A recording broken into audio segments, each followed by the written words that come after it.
في ليلة لم تكن عادية، وتحت أضواء أحد أفخم فنادق القاهرة، تحول حفل زفاف الفنانة دعاء رجب والمنتج محمود العراقي إلى تظاهرة فنية صاخبة تصدرت منصات التواصل الاجتماعي في ساعات قليلة. ولكن لم يكن العروسان هما الحدث الوحيد في الليلة.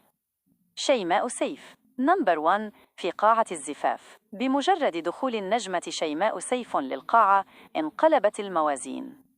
شيماء لم تكتفي بالمباركة، بل تحولت إلى نجمة المسرح، حيث قدمت وصلة رقص شرقي على 1:30. أشعلت بها حماس الحضور.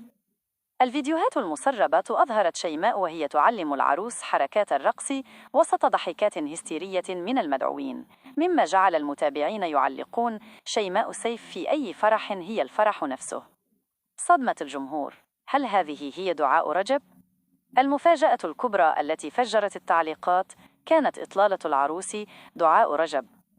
ظهرت دعاء بنيو لوك صاعق، حيث فقدت الكثير من وزنها وبدت في قمة رشاقتها بجمال أوروبي وفستان أسطوري مرصع بالماس، لدرجة أن البعض لم يتعرف عليها من النظرة الأولى، لتعيد للأذهان تألقها في كيد النساء، ولكن بنسخة أكثر سحراً وجاذبية.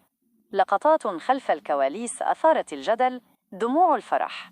لم تتمالك دعاء رجب دموعها أثناء رقصة السلو مع عريسها المنتج محمود العراقي في لحظة رومانسية خطفت القلوب. تحدي الرقص. دخلت الفنانة دينا في منافسة ودية مع العروس وصديقاتها، مما جعل الأجواء تشتعل أكثر.